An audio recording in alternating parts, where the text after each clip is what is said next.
Through 6 weeks of the NFL season, I feel like we're already in the dog days of the fantasy football calendar, relying on tons, and I mean tons of backups at wide receiver, at running back, and quarterback. But Hayden, that means more now than ever. We are important, impactful to the people's hobby, to their livelihood on a weekly basis, in the hopes of finding the right answers and the right players to start on a weekly basis. And hopefully that means you picked up Rico Dowdle and you just won your week. It's as simple as that, right? Well, let's start there. I mean, Carolina Panthers 30, Dallas Cowboys 27, Rico freaking Dowdle, 239 total yards this week after 234 yards last week. The Panthers are 3-3 on this season. So how did it all happen?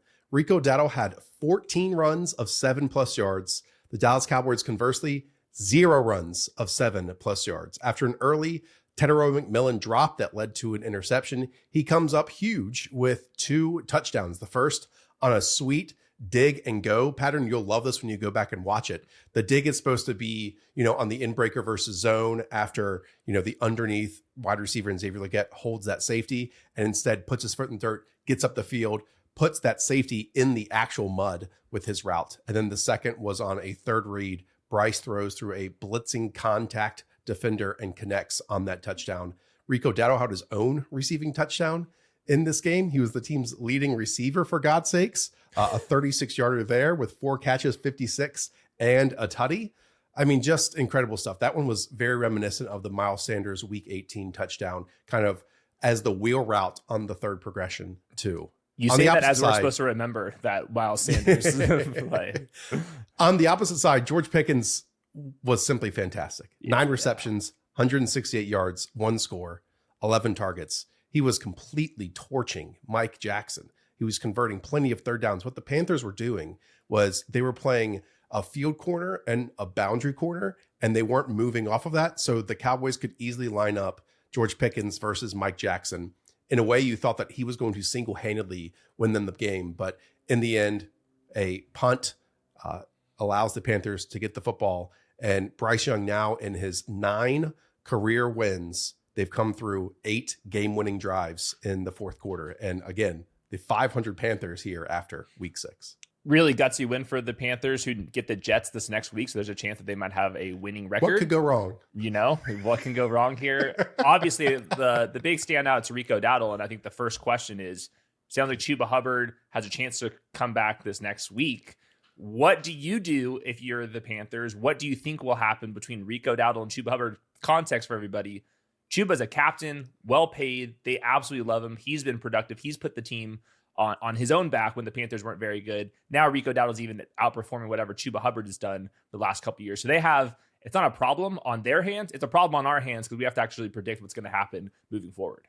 Obviously, Dave Canales has been asked about this. And every time he basically says, it's a good problem to have, and we're going to figure it out. That's as extensive and as long as he can go. Chuba Hubbard's a talented running back, but what Rico Dowdle is doing right now, look, not the fastest player, not the most explosive player, but his patience and ability to let the blocks unfold in front of him, put his foot in the dirt, and then get to the second level. And then he's winning through contact constantly. Now, again, first contact frequently might not happen for 4 or 5 yards, even behind, a 3-person backup offensive line.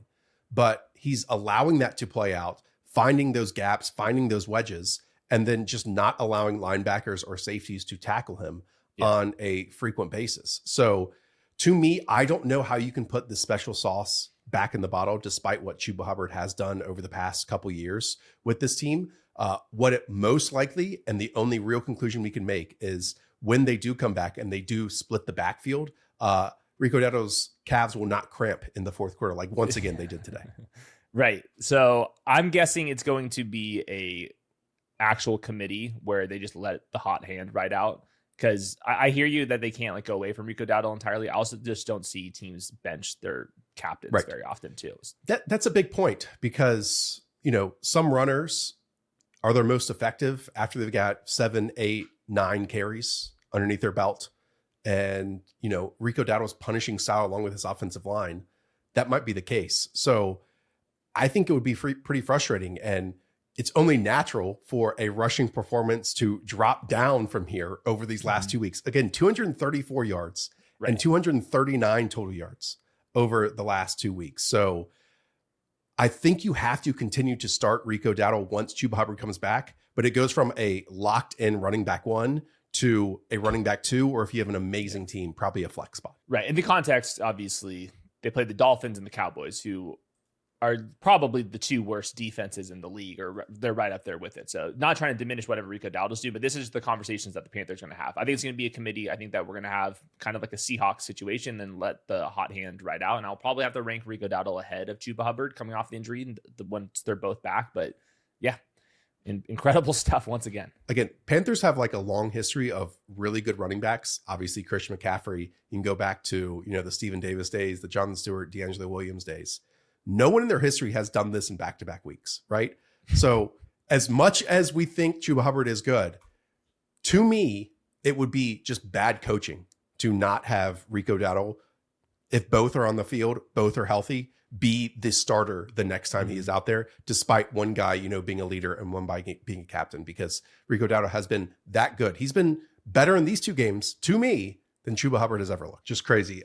Again, on George Pickens, he already has a career high in touchdown catches for a season with 6 on the year. Just his numbers without CeeDee Lamb this season have been simply magnificent. 19 catches, 359 yards, 4 scores, a 154.6 quarterback rating when targeted without CeeDee Lamb on the field this year. We talk about the passing and the running game on one side. Dak Prescott played unbelievable football in this one, was getting to the line multiple times, checking out of plays 2 or 3 times once at the line of scrimmage. But he had to shoulder everything because Javonte Williams was stuffed for 13 carries for 29 yards, a long gain of 6. And again, we can say that the Panthers have faced the Cowboys and they faced the Miami Dolphins. But this is back-to-back weeks of stuffing running back 1s into very little in the rushing department. I believe Devon Achane had 19 rushing yards, and here we go for 26 rushing yards for Javonte Williams. So while the Panthers really can't rush the passer, a bunch of big bodies up front are stuffing the run. Yeah, with George Pickens, looking at it from last year, he had 2.1 yards per route run. This year, it's only at 2.3. The big difference is he's running a lot more routes, and he's ending up in the end zone a lot more because the offense is just more pass first. So that's just like something to keep in mind. He's playing better, obviously, but not that much better. It's just the entire team around him feels way better. And obviously you can have these huge games down the field. So I'm guessing CeeDee Lamb's going to be back this next week. But this is a 1-2 punch. And right now we did see the weak spot where Javonte Williams was stuffed. And I think it's just when you have your 4th offensive lineman not playing, I think that's just going to eventually catch up to you. And I think that's basically what happened in this one. Couple of final notes. Jake Ferguson's touchdown was on a 19-yarder, just lobbed over the top of a sitting linebacker in zone coverage. Ryan Flournoy did have 6 targets, so the quote-unquote process might have been effective, including one in the end zone at the goal line. Just a defensive back went through him to knock that away, so the touchdown did not happen. And on the Panthers end, they should be getting Jalen Coker back next week. To me, that is going to make Hunter Renfrow inactive, even if Hunter Renfrow had, a gotta-have-it 4th and 4 catch on the game-winning drive.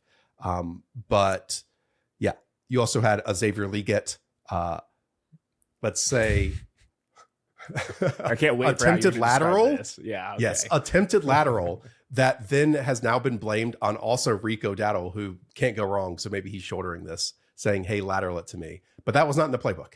Let's put it that way. And then Tedder McMillan just moves so easy. He goes up and get it. He glides, and they were able to win in a whole bunch of zone matchups today when they did need to have an effective passing game.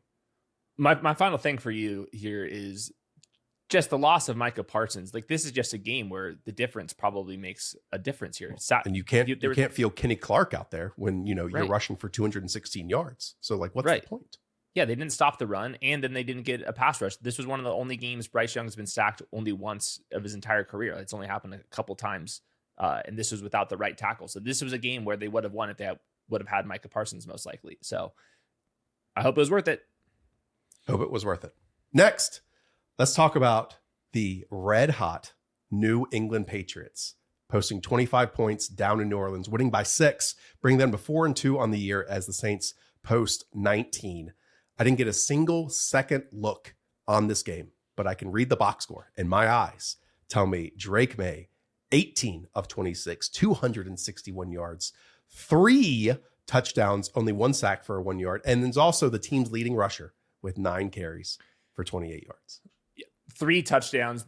The box score does not do this justice. Drake May had one of the best quarterback games you will possibly see. 96 percentile EPA in the box score does not actually paint the picture. There were 2 just ridiculous penalties that cost him 100 plus yards. There was one offensive pass interference by Steph Diggs, 51 yards down the field, where Drake May had to step up into the pocket, put this on an absolute missile to Diggs on the sideline. A little minor push off, something that you see all the time. They called it here. That gets ripped away. There was also a 61-yard touchdown to Pop Douglas way down the field. You never see Pop Douglas way down the field. He catches that, and way behind, just 50 yards behind the play, Steph Diggs had some illegal contact or something stupid, and that gets ripped away. So 2 just humongous plays completely wiped away in this one. The entire game, Drake May was just great down the field in terms of accuracy. He had an 11.5 average depth of target in this one, not even including those plays way down the field that I was just talking about.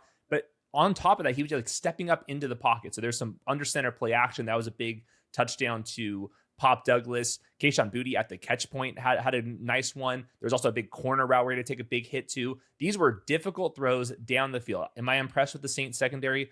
I'm not. But the big part of the Patriots discussion is they averaged 2.0 yards per carry from the running backs, negative 0.4 EPA per carry from the running backs. And still, Drake May, in a one-dimensional offense at this point, they cannot run the ball. I think it's an offensive line and running back mistakes issue.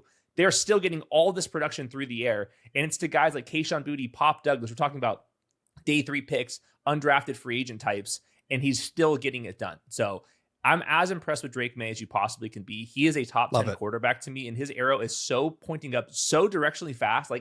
He's going to get there very quickly. I would be stunned if Drake May does not end up at some point in his career. I'm not sure if it's this year or in the future.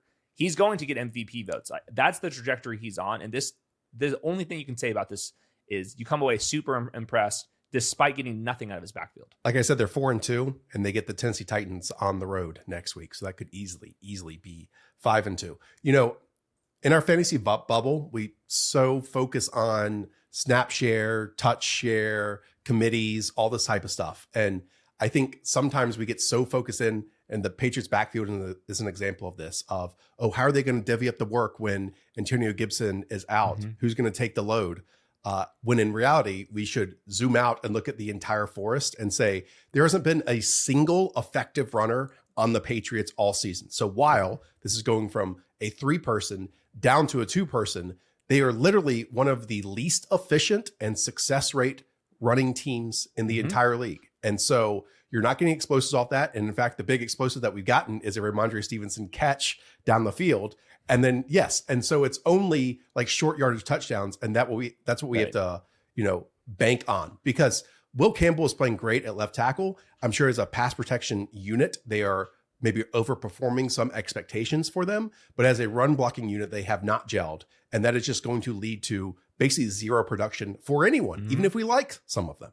Mm-hmm. Yeah, completely agree. And if you are looking for the snap share, it was about a 66-33 split early, but in the second half of the game, Mondre played 75% of the snaps. And this was a close game on But at the same time, he had 18 yards on 13 carries. And then Trevion had 9 carries for 27.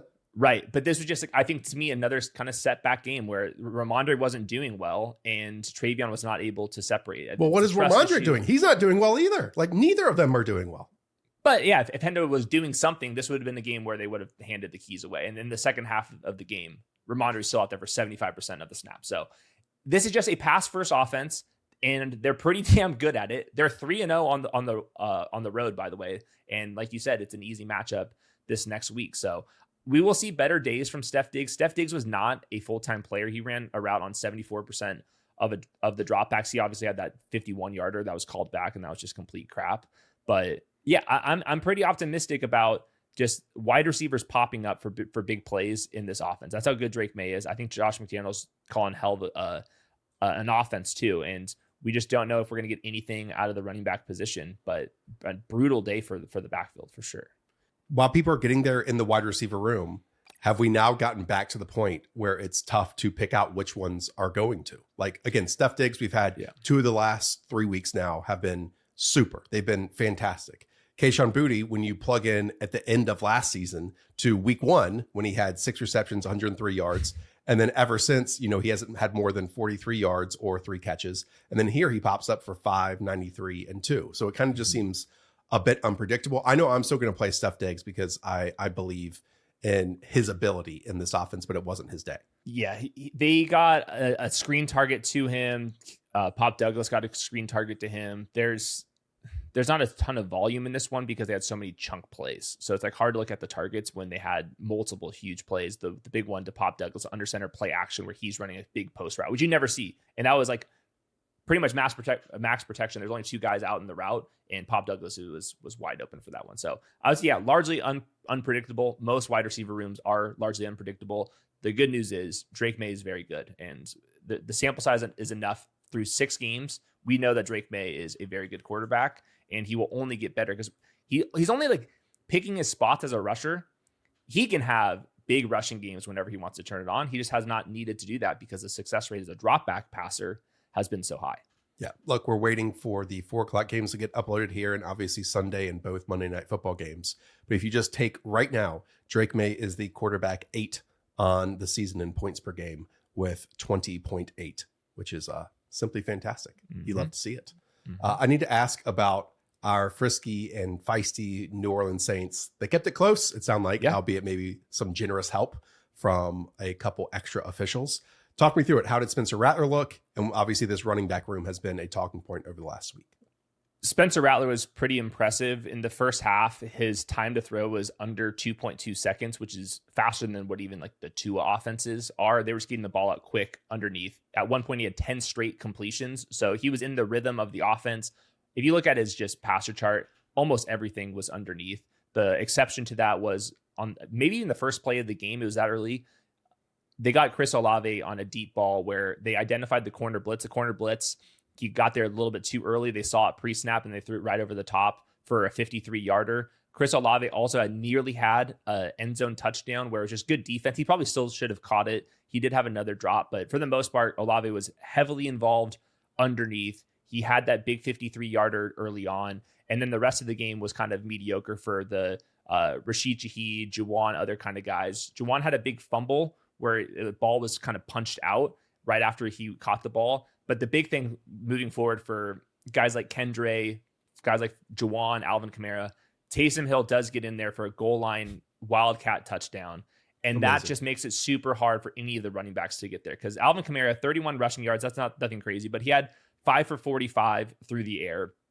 But if you're not getting rushing touchdowns because you can't rip off 50-yard touchdowns anymore, and now the goal line stuff's going to go to Taysom Hill to some degree, it just makes it a lot harder. So I think in general, I was pretty impressed with Spencer Rattler. Only took 2 sacks here, no turnovers from him. Had a couple big moments, which was more of in the rhythm PPR scam of the offense. And then also Kelvin Banks was playing through a little bit of an injury. So I would say like mostly impressed. This is a bad football team, but they seem like they're like well coached, and that's better than some teams. Yeah, look, I'll talk about the Tennessee Titans a bit later on. Both these teams have 1 win on the season, and I cannot tell you how big of a difference it is between watching the Tennessee Titans play football and the New Orleans Saints play football, which says something about the coaching staff. Definitely. Yeah. We've talked about this a lot. We'll put a final maybe nail in the coffin, not to be too morbid here. But Juwan Johnson, the first 4 weeks were really tremendous for us as a PPR lord. And now it's just time to watch him go away into the sunset and maybe retirement. Right. I also say the same thing with the Kendre Miller upside comps, just because Alvin Kamara pregame, all the reports were saying that teams have called. Alvin Kamara doesn't want to be traded. The Saints want to do right by him. He's not very likely to get traded at this point. So it's going to be a committee with Taysom Hill now in there. Alvin Kamara is the RB 28 going into my weekly rankings, adjust from there. And in full PPR, maybe you get bailed out, but even that's been more hit and miss this year. Let's talk about some winning teams. San Francisco 49ers, though, dropped to 4-2 as the Tampa Bay Buccaneers improve to 5-1 on the season, putting a 30-burger on the board through 3 quarters in this contest. There were 46 points combined, 584 total yards, 10 passing plays of 15 plus yards on the field, despite injuries. And I mean injuries everywhere. We'll start there first, okay? Early in this game, Emeka Egbuka on 2 beautiful crossing routes had 2 passes off his hands, both behind him, both misses from Baker Mayfield that we had not seen through the first 5 weeks of action. Now, somehow, sometime in the third quarter, even the fourth quarter, there was zero mention or like zero focus on the camera of Emeka Egbuka, but he is doubtful and then ruled out with a hamstring injury. So that leaves the Tampa Bay Buccaneers with the likes of, Cameron Johnson, who scores a 34-yard touchdown off of a sick diagram motion from one side of the field. He destroys the 49ers communications off that motion and is completely left uncovered down the field. That confusion happens because the San Francisco 49ers also lost their best defensive player in Fred Warner. He is now out for the season after, I believe, an ankle fracture. He's about to have surgery on it. But the names don't stop there. Tez Johnson, yes, all 154 pounds of the Oregon, 6th round pick at wide receiver, goes for a 45-yard fingertip grab touchdown down the seam. Baker Mayfield holds the safety to one side and then lobs it up over the other. And he's just thrown to everyone. I mean, the gold star option, Mr. Reliable, even Sterling Shepard here, has a 36-yarder over the middle. Simply incredible stuff. And the piece de resistance was a 3rd and 14 Baker Mayfield crazy scramble for a first down. He's in the grasp. He has one of these every single week. He pulls away. And when I say he is just athletic enough, he is just athletic enough to pull away from 49ers linebackers and safeties and gets the first down. It is crazy stuff. It's one of the, and if not the most fun offense to watch. And that's not even mentioning a Sean Tucker red zone touchdown where he is untouched around the edge because, again, they have motion fully in one direction, then counteraction going in the opposite direction, and it just allows them to walk into the end zone. They're incredible. They're just so much fun. Their defense has been pretty hit and miss. They're also dealing with injuries on that side of the ball, but the fact that Baker Mayfield just putting on the cape and just going for MVP, it's crazy. I think through 6 weeks, if he's not first in MVP voting, he's not far off of it, and he might be. So, what would our MVP votes be right now? Would it be Daniel Baker Jones Mayfield on Daniel Jones? And That's for real. I'll put Darnold number 1 in EPA by a landslide. You got to throw him in there, and then maybe Josh Allen, like someone like that. Yeah, I mean the boring stuff. It's really nuts what this Bucs team is doing, and I said that Sean Tucker got a rushing score. It was still the Rachaad White backfield. He goes 17 carries, 65 yards, 1 score. Actually only gets 3 catches for 21. He had another, it was like a 3rd and 1 play, getting hit in the backfield, sidesteps it, then gets vertical and converts. And you don't typically think of, Rachaad White in short yard situations, but there he is and converts it. On the 49ers end, they're dealing with a ton of injuries, as everyone knows. I mentioned Fred Warner. It turns out that Jawan Jennings is dealing with 5 broken ribs and is trying to play through this. He did not have a catch, I believe, until the 4th quarter on a 3rd and 3. He was also seen arguing with his position coach and Kyle Shanahan on the sideline. The broadcast booth noted that he's only gotten 2 full practices in all season long.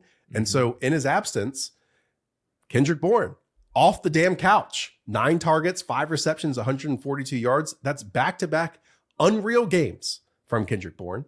Jake Tonjes, once again, this was all in the second half, down the seams. Mac Jones was threw for over 200 yards in the first half, and he was just destroying them on these seam and vertical routes and slight in-breakers off of those. Demarcus Robinson has a crazy 31-yarder after a drop previously to that. And then, again, Mac Jones even had some amazing throws that weren't caught. Marquez Valdes-Scantling has 1 go for 19, and then just after that, nearly along the sideline, as he's getting 2 toes in, boom, gets knocked off balance and doesn't complete the catch. So the 49ers did everything that they could.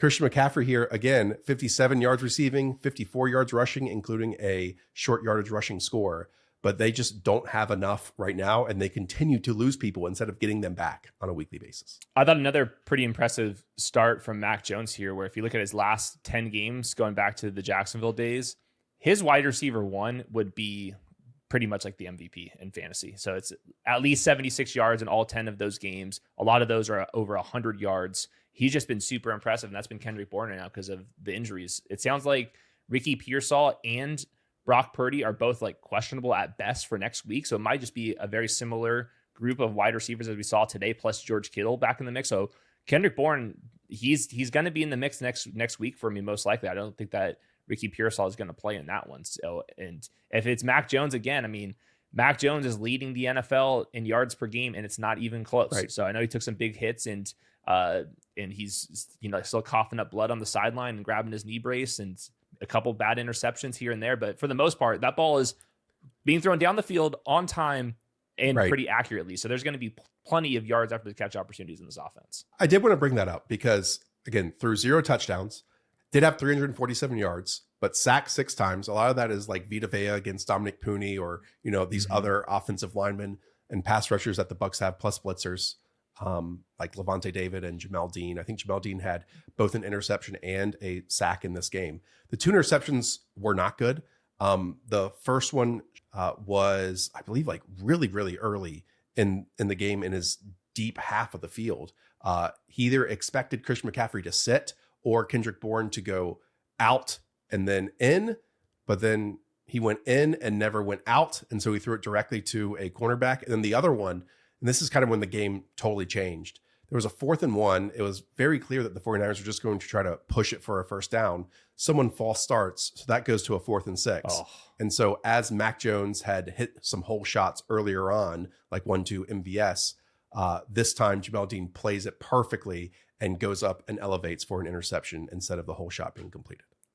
But he is playing well. I do want to say, there's a lot of backups across the league. Oh, yeah. And you can tell that Kyle Shanahan has the entire playbook open. Now, he doesn't have the same scrambling or athleticism that Brock Purdy has. But again, the last time we saw Brock Purdy, and again, Mac has also been injured, Brock was sailing passes. He clearly couldn't plant and push off as much as he wanted to. And so like this version of Mac Jones, I think they've gone 3-1 with Mac Jones at quarterback. And that's all you can ask for with a backup quarterback across the league.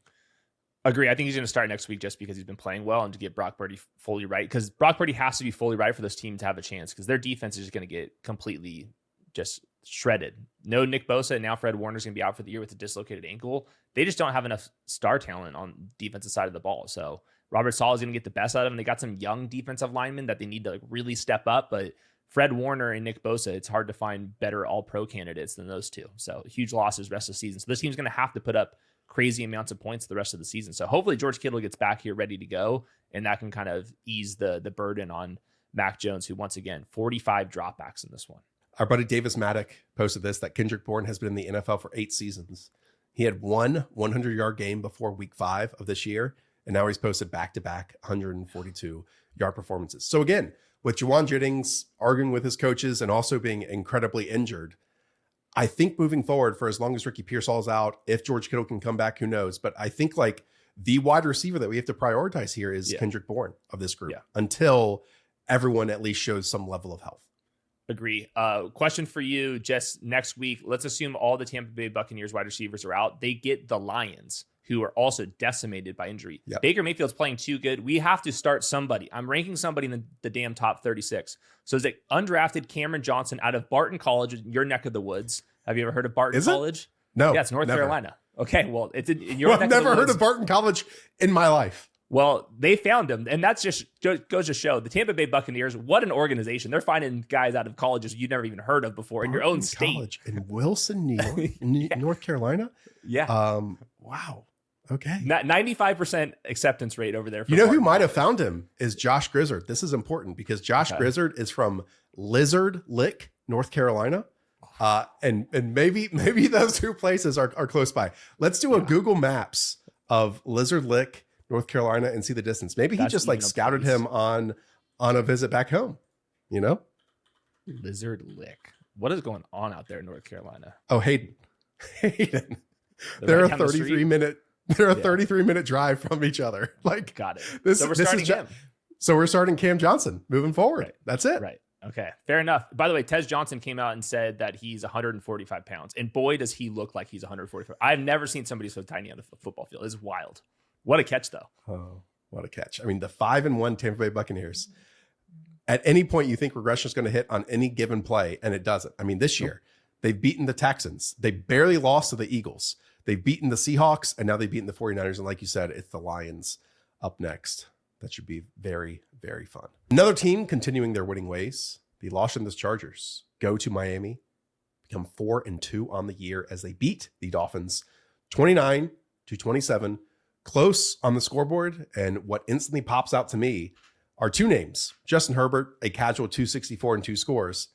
But then what the heck happened to this backfield out of nowhere? Kamani Vidal, when half of the fantasy football community was never wrong just early, 18 carries, 124 yards to go along with another 3 catches for 14 and a score. Really wild game here. Just to fast forward to the second half, the Chargers go up 14-0 in the third quarter. It's a tight ball game. Darren Waller was completely silent for the entire game until the last drive where he was left wide open in the end zone. Miami takes a slight lead, 27-26. They have about 45 seconds left on the other side.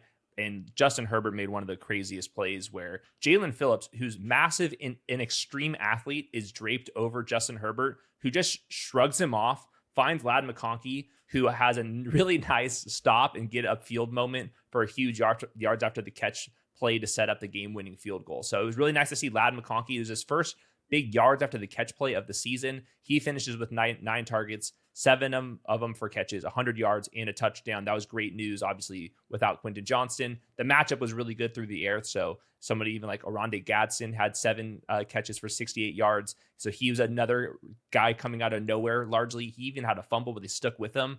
And then with Kamani Vidal, just to explain this one. In the first 15 plays, Hassan Haskins, 8 snaps, Kamani Vidal, 7 snaps.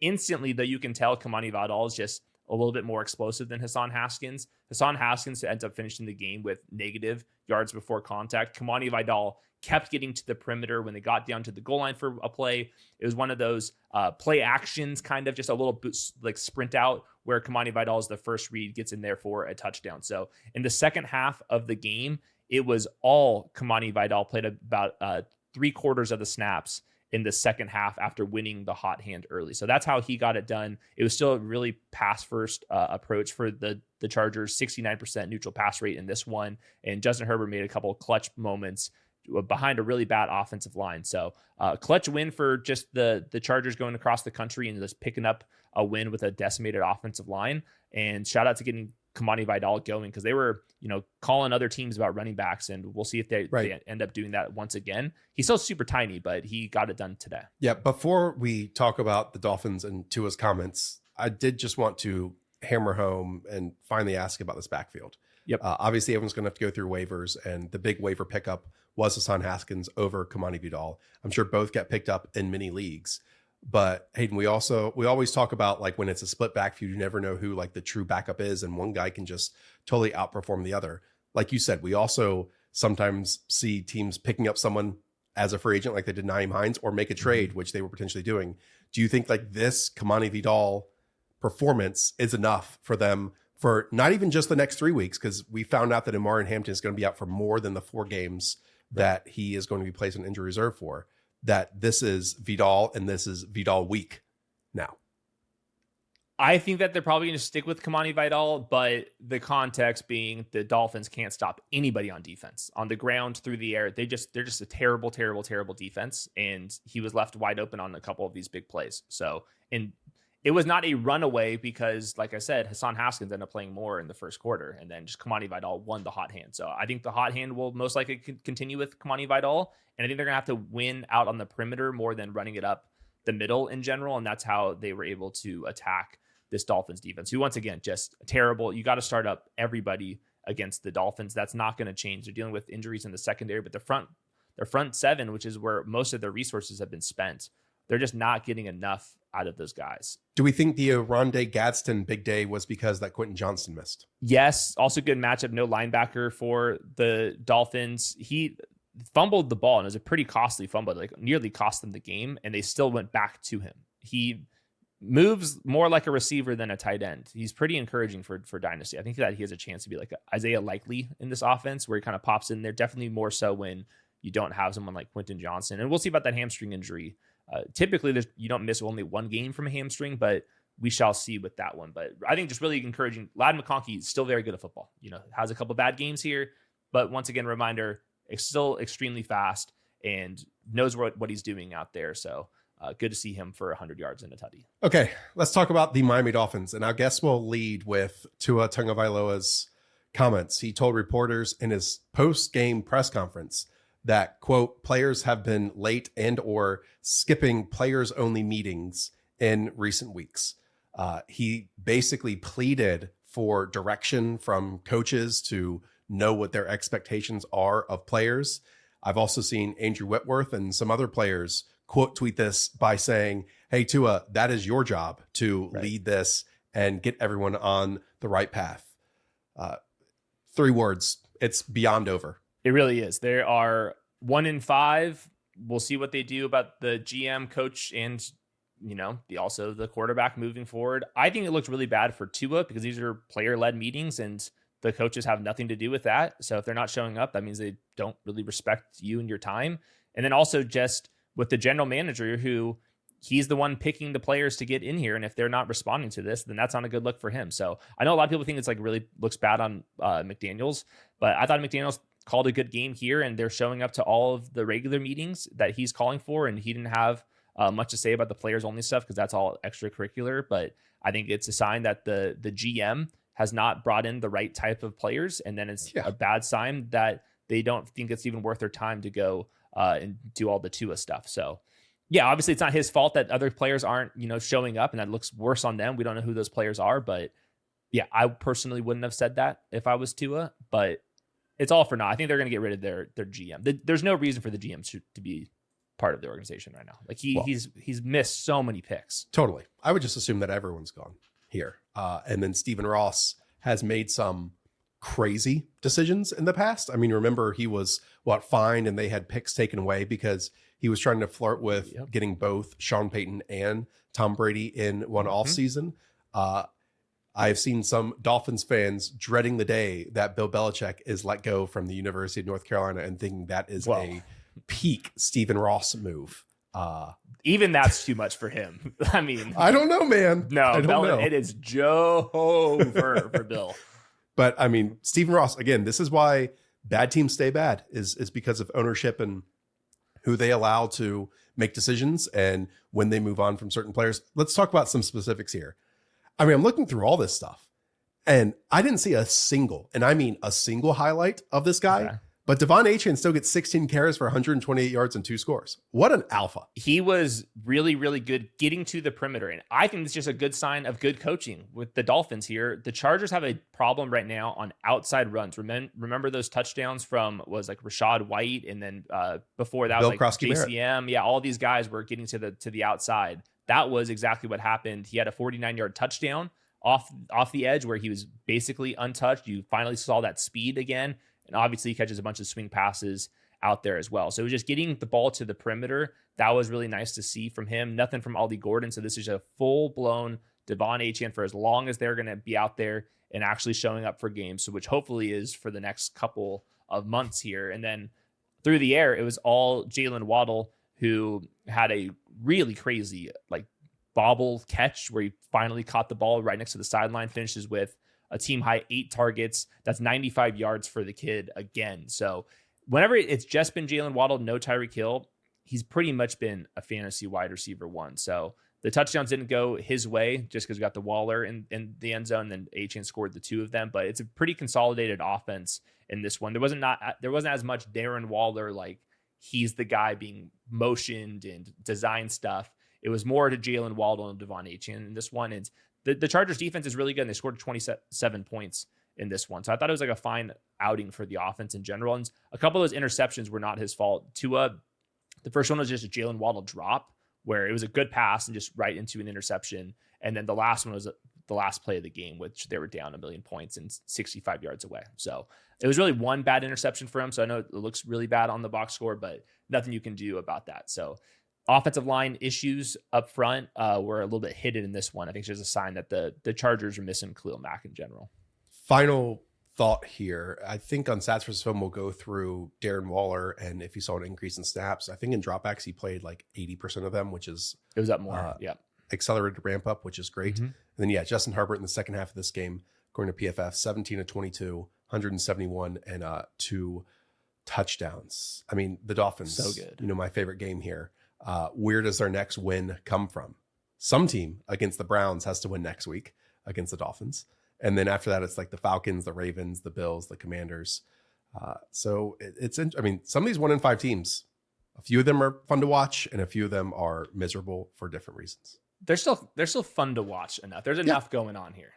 I would put them in the fun to watch. It's them and the Saints versus, some of the other teams we're about to talk about here. Okay. Speaking of, let's go on over to Green Bay and Cincinnati. We know that Green Bay is off a bye and they improved to 3-1 on the year as they win this one 27-18. Which side of the ball do you want to start on here? On the Packers end where, Josh Jacobs, just tough to tackle. But we also did get a massive post-bye rookie bump here, I guess. Well, we're counting it. We're certainly counting it. Let's go to have some fun. Matthew Golden breaks 100 yards here, 86 through the air, and then also had 2 carries, which were really design touches that could have been just labeled as a screen or just a swing pass. So did get the 100 yards. He had a sensational play by the sideline. There was a couple opportunities where if he was thrown a little bit ahead, he would have had some even bigger plays out there. That said, he was out there for 23 routes. They dropped back 35 times. So the production matched what he should have been having the previous weeks. Wasn't this like some monster upgrade?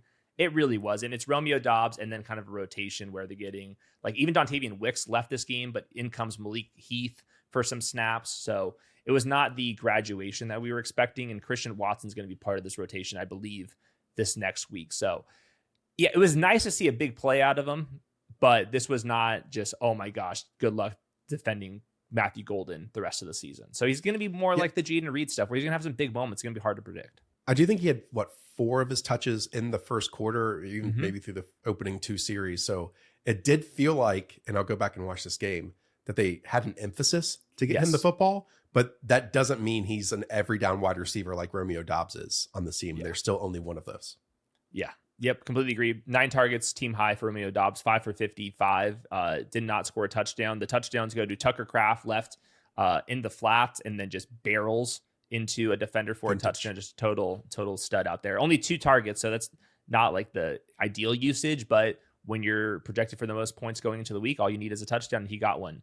The story for the Packers offense, though, is all Josh Jacobs. The Bengals had no interest in trying to tackle Josh Jacobs, nor should they. He looks even bigger this year than in previous years, but he had like 2 actual kind of explosive plays. One on a check down where he just sat like right behind the linebacker and was able to run ahead for a 29-yard pickup, which you don't see too much from Josh Jacobs. And the other one, the second touchdown, just downhill run right in through the A gap, just completely bursted all of the linebackers and safeties.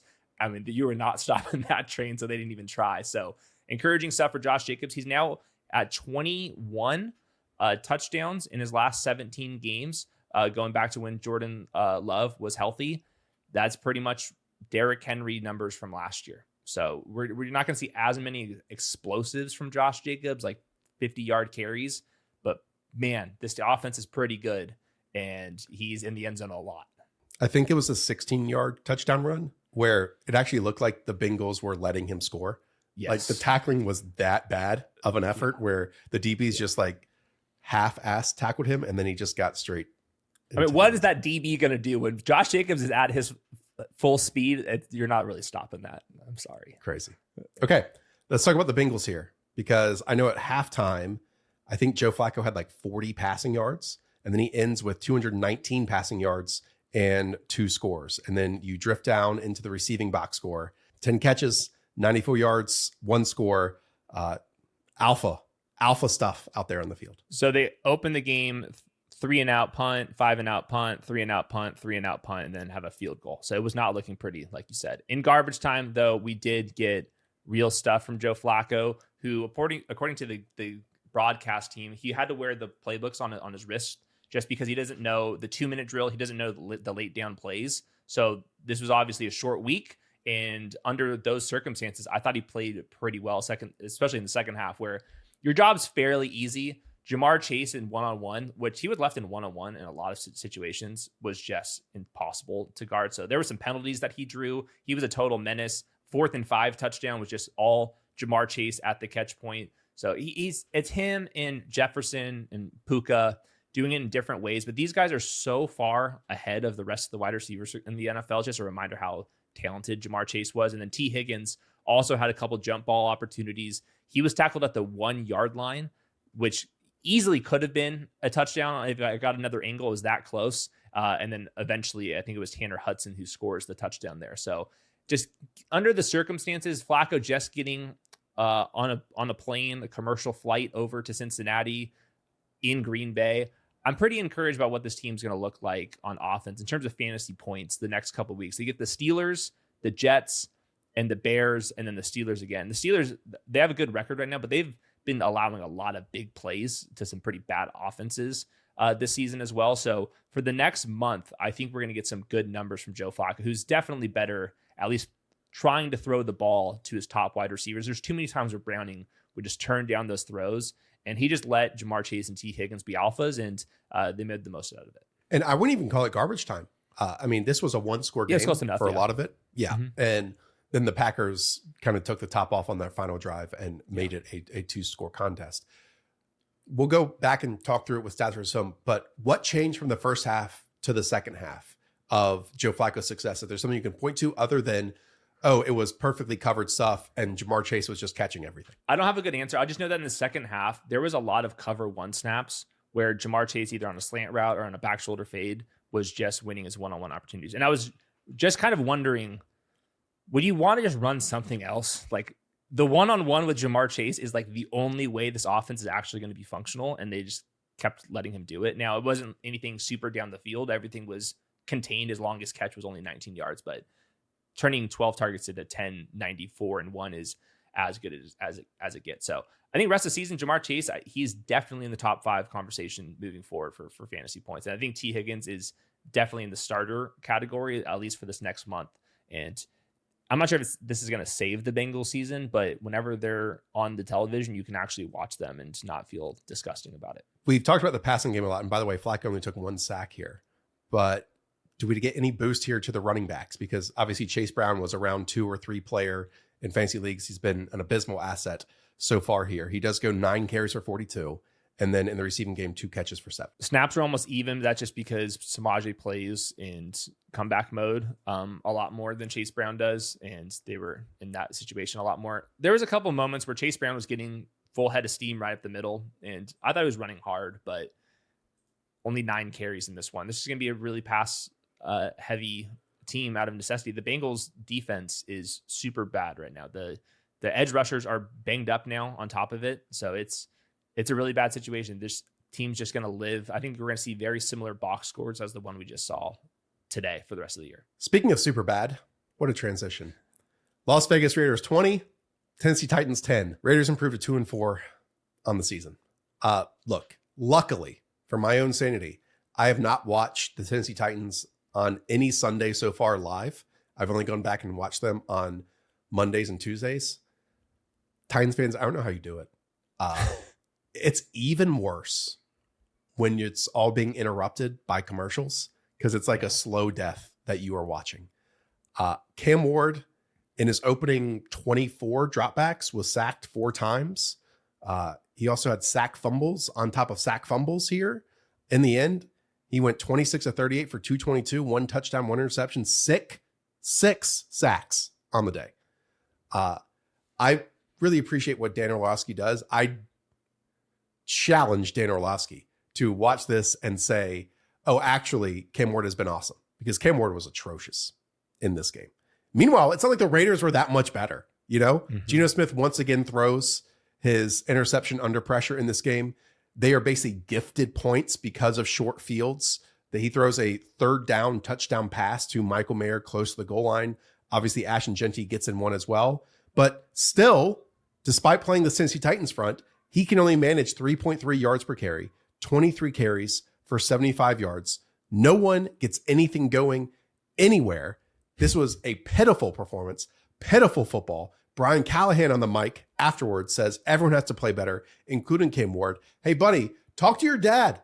You know, JC Latham just came back for this game, and yet this offensive line looks like one of the worst units in the league, despite having, 2 first-round picks on left guard and right tackle, a massively spent left tackle in Dan Moore. You spent on the center, you spent on the right guard, and it looks dreadful out there. And then on top of it, Calvin Ridley in the first or second quarter goes out with a hamstring injury. So they have no juice, no speed, no explosiveness, and they also shoot themselves in the foot with penalties and unforced turnovers. An abysmal football team. In the last couple of years, I mean, how do you let the roster get in this way where Van Jefferson's your leading target and receiver? I mean, that's terrible. So we'll see. They get Vrabel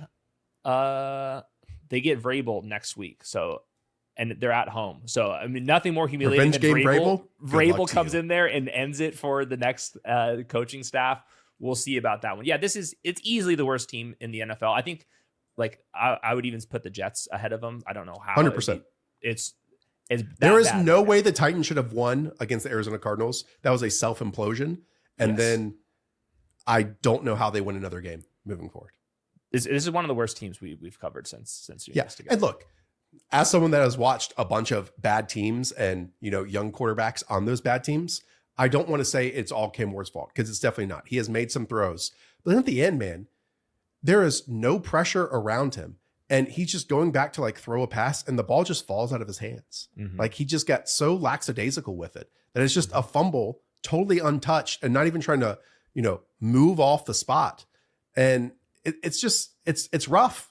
They get into these situations where they're 2nd and 5, then he takes a sack, and then there's a delay of game on top of that. So that goes from 2nd and 5 to 3rd and 18, and then you have no chance. No chance. They're giving themselves 0 opportunities, and I just don't see how they improve.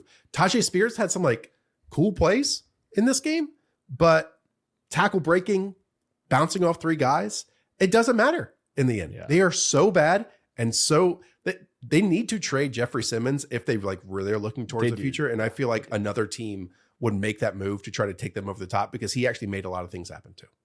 Right. I mean, that's the Brian Burns thing. You just at some point you got to just trade away your only assets, because you're years away from being years away. So years away. It was, even in the first half, I'm looking at it, Tajay Spears was out snapping Tony Pollard. Obviously the box score, Tony Pollard finishes with more carries, but that's at least interesting. This team's so bad that now that we have both of them in there, you're in a really bad spot if you're starting Tony Pollard at this point. It's going to be bad. And even their defense, they would keep Geno Smith to a 3rd and medium, 3rd and long. They would sack him, because we know this Raiders offensive line isn't great, but they would sack him by his face mask. So it gives an automatic first down, and then they give up, an Ashton Genty rushing score on the next snap. And that takes it to 17-0 in this game. I hopefully could come back on to the show and say, oh yeah, this is a great starting off point for the Las Vegas Raiders, who haven't had one since week 1 of being the New England Patriots.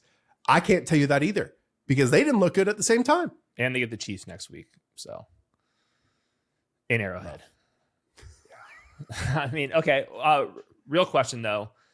Michael Mayer pops up 5 for 50 and a touchdown. Brock Bowers is, I think, going to be out for this next game as well, because their bye week follows that Raiders game or that Chiefs game.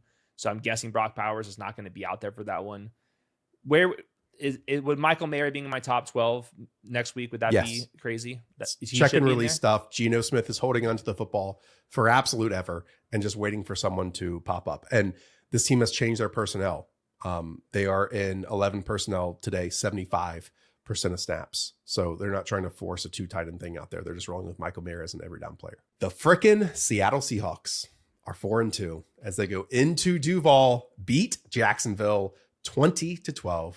We bring in our guy, Brentley Weissman here. Brentley, let's talk about it. I mean, we joked about the top, but Sam Darnold should have MVP conversations, some votes at this moment, 16 of 27, but 295 yards and 2 scores here to go along with, JSN, a cool 13 targets, 8 receptions, 162 and a score. Jacksonville was riding high coming to this one. How did Clint Kubiak and Sam Darnold shoot them down?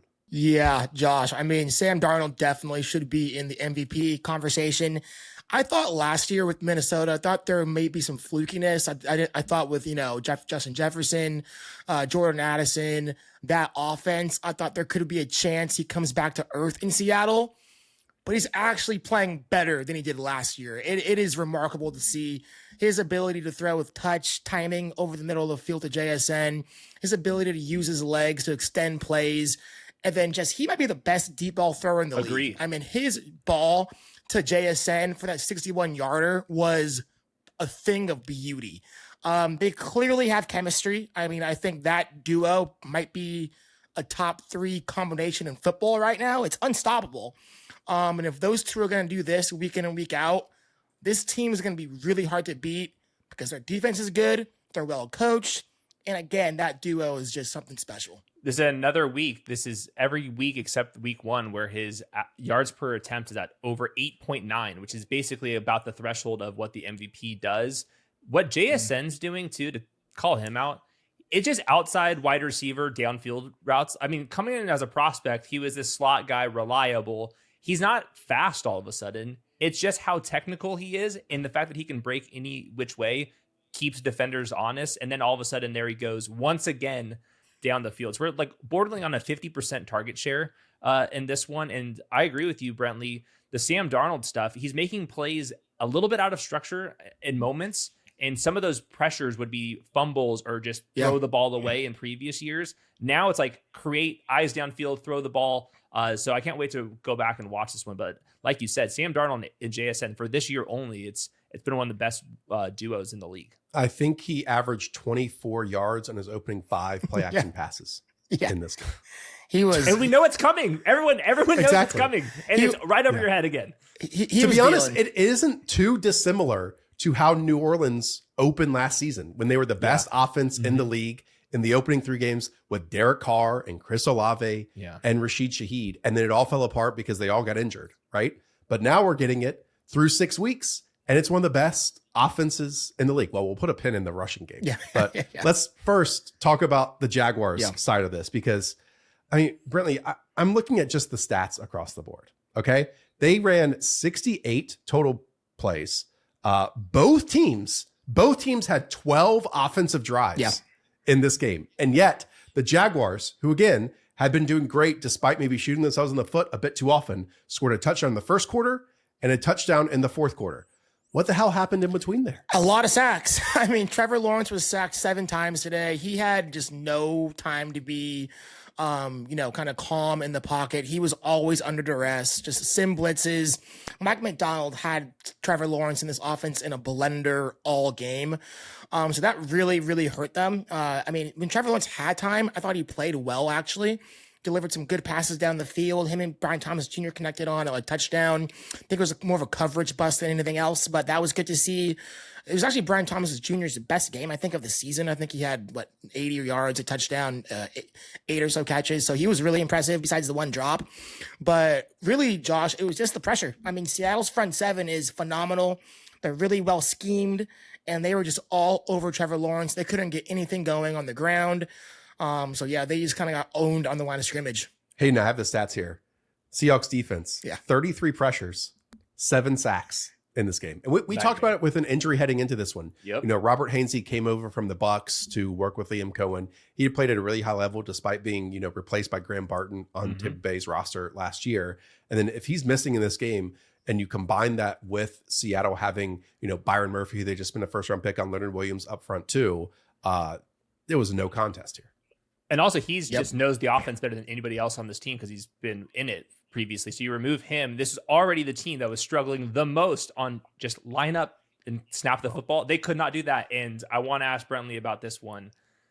So I'm looking at this. Travis Hunter played almost the entire game on offense here. They lived in 11 personnel. He did nothing as of the receiver, but he did cost my boy Brian Thomas another 14 fantasy points. What happened on that play, and what did you see from Travis Hunter?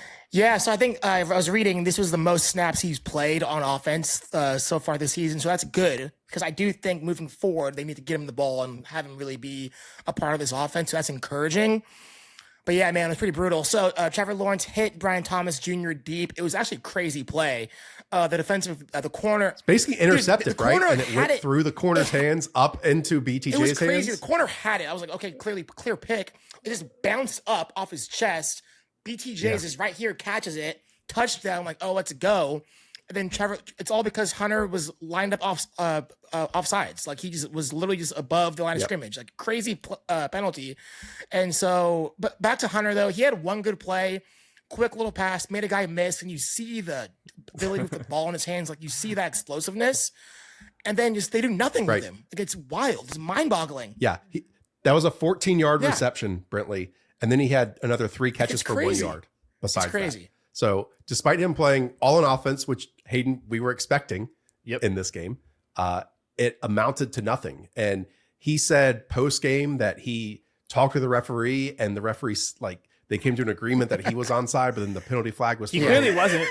He clearly wasn't. His foot was beyond the line of scrimmage, and this has been something every single week. Like I understand splitting snaps and getting, and he had a PBU on defense too, but it's very easy to see just from the broadcast copy that he doesn't know how to line up right now. And yet they're still splitting snaps on both sides of the ball. And that indecision has cost them timeouts and delay of games and illegal formations. And here it cost them a touchdown, even if it really was an interception, turn touchdown, turn penalty. That should never have happened. And then I know BTJ had a fantastic game, as you said, with 8 for 90 and 1. But then later on like a pivotal drive, as they were maybe getting into scoring position to score, more than 12 points. There was a third down, wide open, and he just drops a pass. That has been brutal all year for him. Yep. Brutal drop. It was literally when they're mounting a comeback late, had a lot of momentum. The defense had a good stop.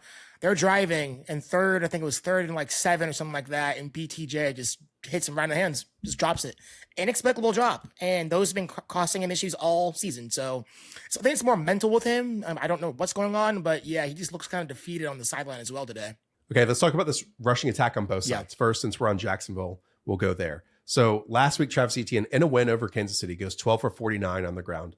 In this game, 12 for 27. We already talked about, stuffing it between the tackles. He did catch 4 passes for 28 yards. And then I just see, Bashal Tutin only 2 carries, but he gets 14. So this Jaguars team and Liam Cohen have been fantastic running the football for the opening 4 games, but these last 2 have been far, far less successful. Yeah, I mean, they just had nowhere to go today. Seattle was just, again, living beyond the line of scrimmage, so that's kudos to them.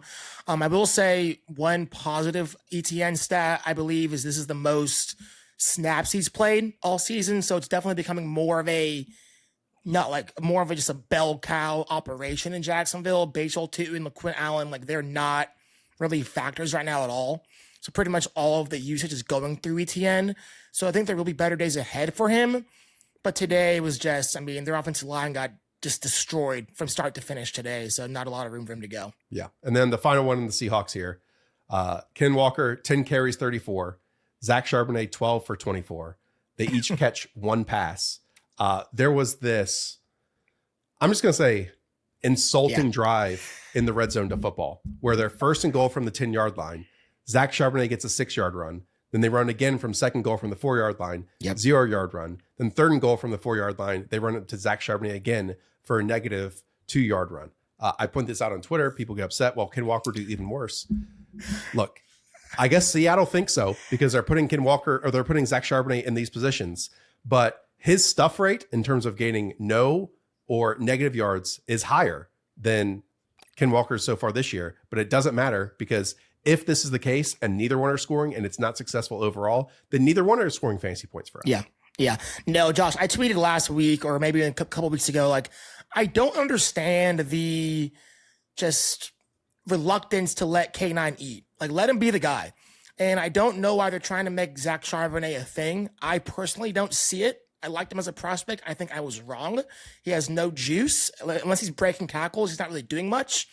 And I just feel like Kenneth Walker, yes, today wasn't a great game for him. The Jaguars, I think, were really kind of selling out to stop the run, which opened up the pass for Darnold and JSN.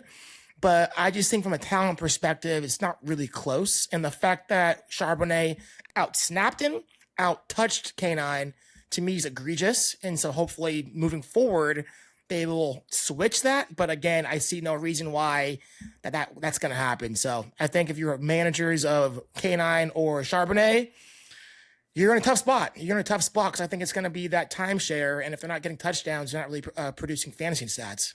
It's just one of these situations where the offensive line is still hit and miss, and they just wanted to pass the ball down the field. And when you're getting these huge explosive plays, like you have 2 61-yarders, like we haven't talked about AJ Barner, but I see that he had a 61-yard play as well. I'm not sure what happened on that one. I would be curious to know what happened with Barner. It was just a massive coverage bust, and he was wide open. Like, I mean, literally just waving his hands, hey, I'm open. Like, it was crazy.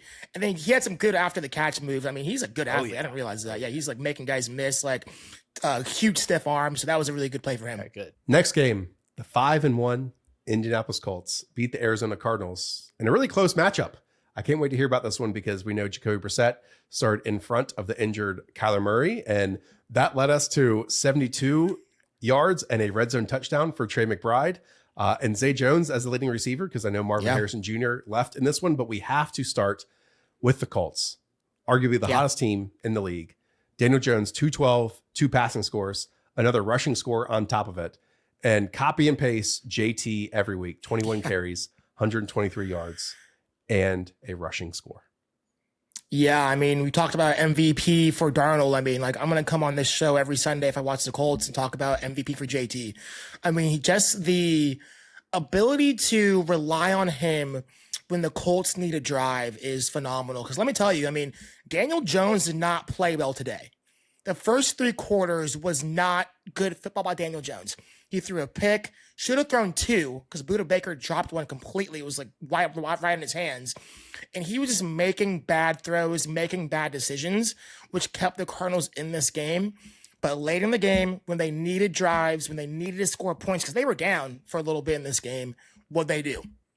Gave it to Jonathan Taylor, and he just went to work. And, 123 yards, found the end zone. His ability to just get small for a bigger back in these tight spaces and hit the crease is just phenomenal. I don't think there's a better back in the NFL currently. That's the way he's playing. He's just a remarkable player. And so really good team win for the Colts, but their ability to ride JT is something special. What about with Tyler Warren? He scores a touchdown here, leads the team with 9 targets in this one. So it was a pretty big day for him. All the wide receivers were fairly quiet. Josh Downs had a decent day, but curious about Tyler Warren. Yeah, I mean, they featured him like the opening drive, like the first 15 was all Tyler Warren. Like they were like definitely wanting to get him the football. I mean, essentially kind of flowed through him early in the game. He was a little quiet more in the second and third quarter, but then he had some good receptions in the fourth quarter to move the chains. But again, I mean, his versatility. I mean, they hit him with the shovel pass for his touchdown, kind of coming around and getting a quick touchdown like that. Just manufacturing touches. Like he can win any sort of way. And his skill set with a play caller like Steichen, just unfair. I mean, truly unfair. And if they're smart, like I would totally flow my passing offense through him. Like he's that good. So yeah, I mean, just another solid outing by him and JT. I mean, those are their horses for the Colts offense. Final note on JT. I believe he's already surpassed. I should have looked this up rather than just guessing. I think he's already surpassed like his high season total of receptions in a season so far. And we're only, 6 games through this one. So it's not like they've been a negative game script so far this season, but and that's the thing, because crazy. Before he would come off the field on passing downs. Oh, I'm way off on that. Yeah, I'm way off. I just mean the last 3 years he scored 19 and 18, and then this one he already has I think 20 on the season. Yeah, I mean his ability as a receiver now is impressive. I mean he doesn't come off the field. He literally stays on the field almost every down. It feels like he's truly just a 3-down back. Okay, we got to talk about the Cardinals. Yeah, how different was this passing attack with Jacoby Brissett at the helm versus Kyler Murray at the helm? It's tough because I'll preference this. We got to, for context, the Colts were down almost every starting corner. Right, so Travarius Ward obviously had the freak concussion pregame, like true chaos before the game. So I want to kind of just give that as a caveat. However, you were very impressed by Jacoby Brissett if you watched today's game. I mean, his ability to sit in the pocket, not bail out from clean pockets. That's something Kyler would do always. and just delivers strikes down the field with accuracy and throw on time was really nice to see for this offense. And Trey McBride 8, Zay Jones 8, Marvin Harrison was playing well before he got out with a concussion. The offense looked as good as it has all season with Brissett because he's willing to just play in structure, get the ball out quick, and get the ball out on time. And I think that was really nice to see. I thought he played really well. I'm not sure how long Murray's going to be out. I think he almost tried to play today, so I imagine he'll be back soon. But, I mean, Brissett really looked good and definitely was a plus for the skill players for the Arizona Cardinals. Yeah, that's not doing with a whole bunch out wide with it's Zay Jones and Michael Wilson. Freaking Elijah Higgins, the new tight end. And also, yeah, they did not have their number 2 tight end, pretty important player in Tip Ryman with that ankle injury too. So the fact that they only took 2 sacks, I think, is a quarterback sack. That's not a good offensive line and blocking tight end group right now. So just a pretty impressive performance from him. Yeah, I mean, Brissett throwing over 300 yards. I believe his ADOT was the 6th longest of week 6. Too. He was delivering strikes, man. Like literally just just slinging it down there. Final part. The running back room has been a conversation now for over a week. And then Adam Schefter early Sunday morning mentioned that Bam Knight was going to be the starter. He does get the touchdown, the short yardage touchdown, which makes his day. But other than that, I mean, Brentley, it's Bam Knight 11 for 34 yards. Michael Carter 9 for 34 yards. Michael Carter 2 catches for 30 yards. Bam Knight 1 catch for 20 yards. Is there any difference between these two guys? And I guess the biggest thing is Amari DiMercato barely played, just 2 opportunities all game. Yeah, so DiMercato got hurt on the 3rd drive with an ankle, so he was out the whole game. So that's kind of why that happened. But yeah, I mean, honestly, like watching the game, I think it's very evident Michael Carter is the better player. I think Michael Carter is more explosive. He's more efficient of a runner. And I just thought he was just better overall with the ball in his hands than Bam Knight. They trust Bam Knight more in the red zone. And so with that, you're going to get touchdown opportunities with Bam Knight. And Michael Carter's operating more as a 3rd down back, especially when DiMercato got injured in the 3rd drive. So that's kind of why it was like that. But it was pretty much a 50-50 split all game between Bam Knight and Michael Carter. But again, I do think just using the eye test, watching the game live, Michael Carter is the better of the 2 players. Now, again, will the coaching staff agree with me? We'll see. It's probably more likely that it will be very similar kind of amount of touches, 50-50 split next season or next game. But I do think Michael Carter is the better of the 2 players. But the touchdown opportunities for Knight kind of tips the balance, I'd say, a little bit for fantasy purposes. It's just a really tough spot because they're going to be like rotating series or whatever the split's going to be. It's just going to be hard to get home. Next week, you get the Packers. So it's tough. It's a committee and you get Green Bay. Final note. Charvarius Ward was not the only pregame injury. I don't know if you guys saw this. Anthony Richardson with a stretch band in the locker room apparently fractured his orbital bone and just got cleared from the hospital. I mean, this basically every single season of his career has had a significant injury, and now he has one without him even playing. It's just crazy. Insane. Crazy. How do you even do that? Like, you're just stretching your face too hard? Like, your bone breaks? Like, I don't even... Have you ever seen that watermelon gif from The Amazing Race, and you do this and it comes back and hits you in the face? He's too big I'm only imagining he was doing that with like a medicine ball in the locker room. Crazy. You can't make it up. Way too big for Can't bands. make it up. It's wild. This is the most jacked, biggest quarterback, most athletic of all time, and it's just season. I'm not saying it's season-ending injury, but it's a broken orbital bone. Yeah, wild. Crazy. How this happened for twice in one 60-minute period? I mean, the coach has got to be losing his fucking mind. Like it's insane. I don't even know what I would do if I was psyching. Like it's a complete clown show pregame. It's wild.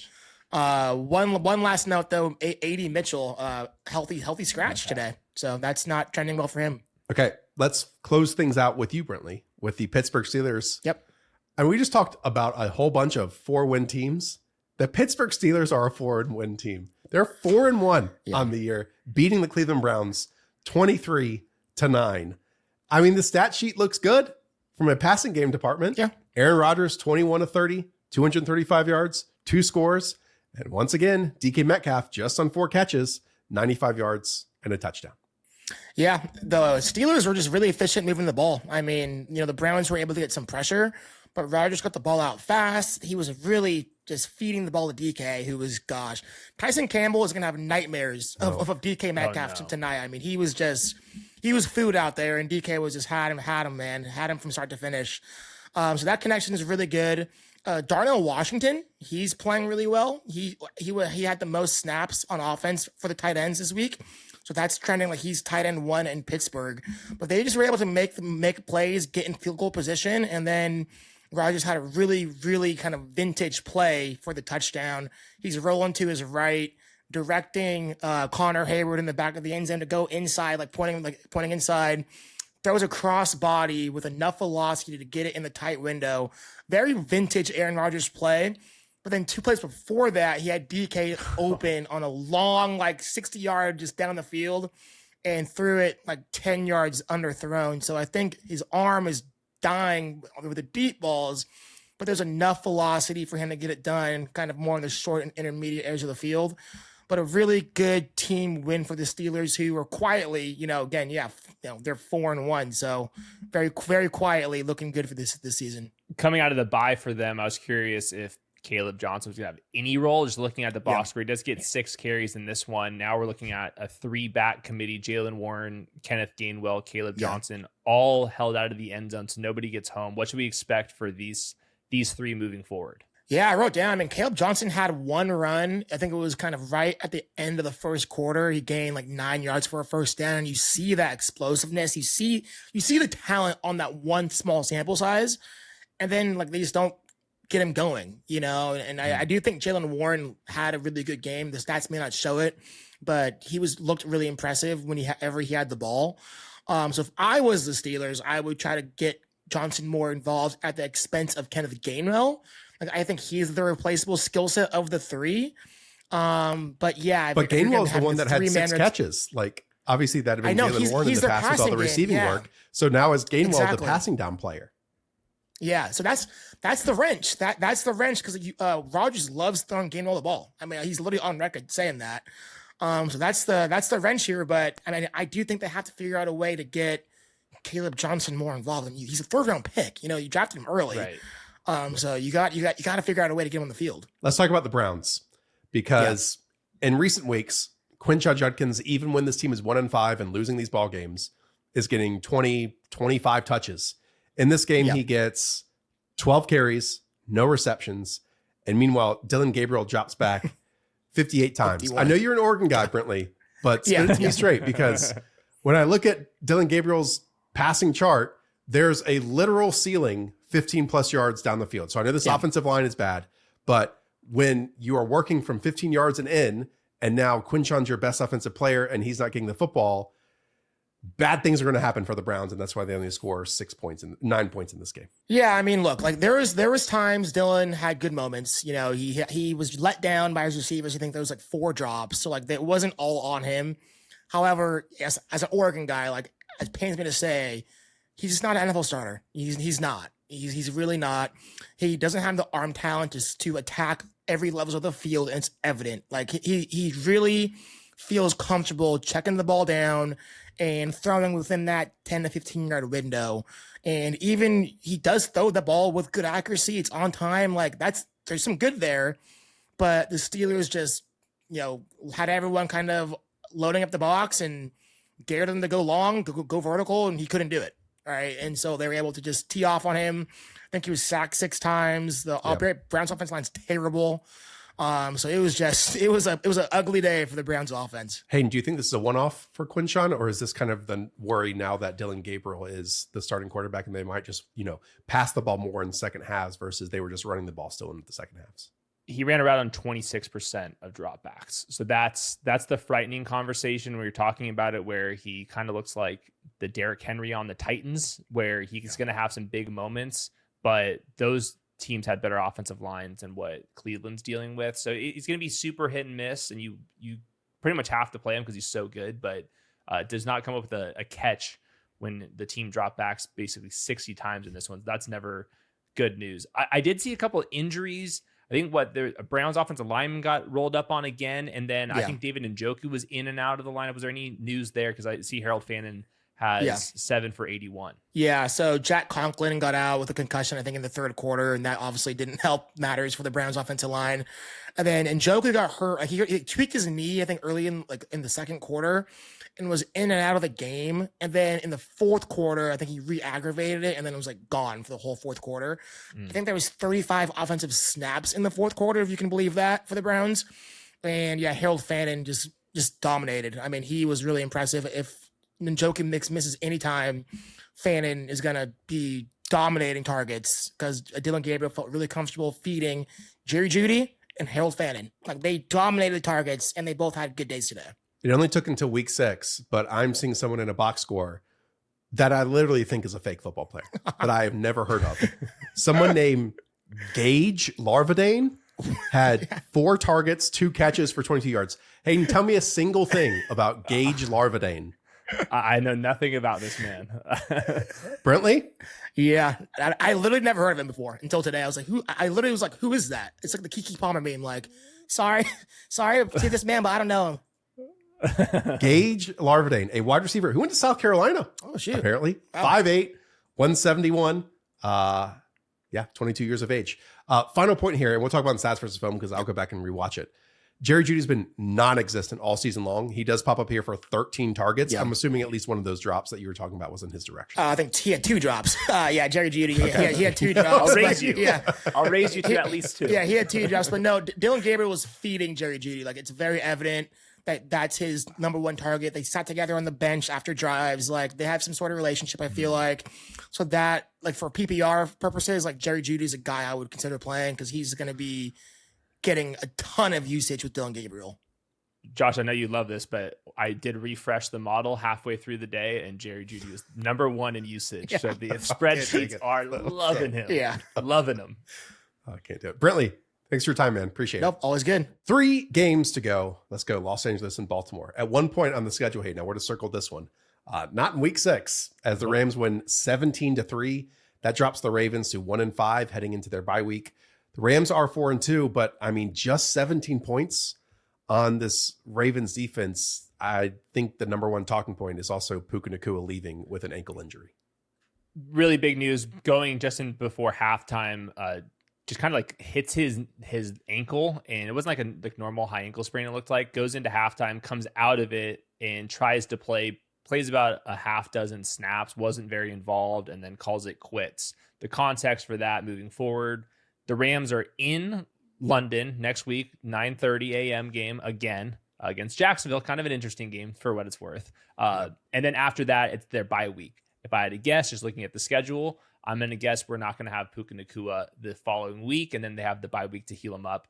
Devontae Adams was peppered, especially in the red zone. There were multiple incomplete targets to Devontae Adams in the red area. So once again, he's going to be destroying in the usage model and all those red zone stats that we talk about. He's just going to be really heavily utilized this next week. And then secondary to that was Blake Corum also got rolled up on, I believe, an ankle injury. He was barely played in the second half. It was almost all Kyron Williams who had a really nice day again. So dropping like flies. Also, the right tackle, Havenstein, was just ruled out before this game. So they've had some interior issues as well. So to me, this is like a survive and advance game. They were at least healthier than the Ravens, who we can look at and talk about their team, but since they're going into a bye and then they get Lamar afterwards, this game was basically meaningless. Well, one difference, even when losing by 14 and losing for, the entire second half, Derrick Henry does pop up for 24 carries for 122 yards, which is fantastic. Offense, yeah. If your league mate is just terrified of Derrick Henry, to me, this is the perfect week to trade for him because at least on the surface, it looks like the Ravens are resetting for the rest of the season and are obviously contending with the Pittsburgh Steelers to win this division. Steelers are obviously 4-1. The Ravens are 5-1, or excuse me, 1-5. So we'll see what happens. But to me, it's a good spot for Derrick Henry. I like that. The big talking point, though, is Cooper Rush being benched halfway through for Tyler Huntley. Well, remember in that Superflex league, I mentioned this, that I had all 3 of the Ravens and I had to freaking start Cooper Rush. He finishes with a negative. That's just what happens. But after the game, Harbaugh says it was by design. They wanted to split up. No. So that's what they said. That's what they were going with. Well, guess what? I would have loved to know that as a Superflex guy. Snoop Huntley, the Pro Bowler, goes in there, doesn't really do a whole lot more, is able to rush the ball a little bit. So it was really pathetic. Zay Flowers, you'll take 6 for 46 at this point from Zay Flowers. So luckily, it sounds like Ronnie Stanley's going to come out of the bye okay. Lamar Jackson hopefully is going to come out of the bye okay. And then we can actually take this team seriously. Even I think Roquan Smith is going to be back for that one as well. So this team they're hurting, but I think the second half of the season is just going to look a whole lot different than what we've dealt with. I do think Zay had 2 fumbles on top of it, if I'm not mistaken. Okay. They lost one. Talk about hurting. Let's go to Sunday morning. Across the pond, Tottenham Hotspur Stadium. Close to a soccer score, 13-11. Yeah. Broncos against the Jets. We'll talk about the Broncos in a minute. We have to open with the Jets. They are the only winless team in the NFL. Now at 0-6. They don't get a bye week coming back from this game. Okay. They face, some might say, the red hot Carolina Panthers. Most importantly, Justin Fields has 9 completions and takes 9 sacks. Most importantly, Justin Fields and the Jets at large have -10 passing yards. I'll repeat that. A team in the NFL in 2025 with a quarterback from the first quarter through 0-0 in the fourth quarter had -10 passing yards.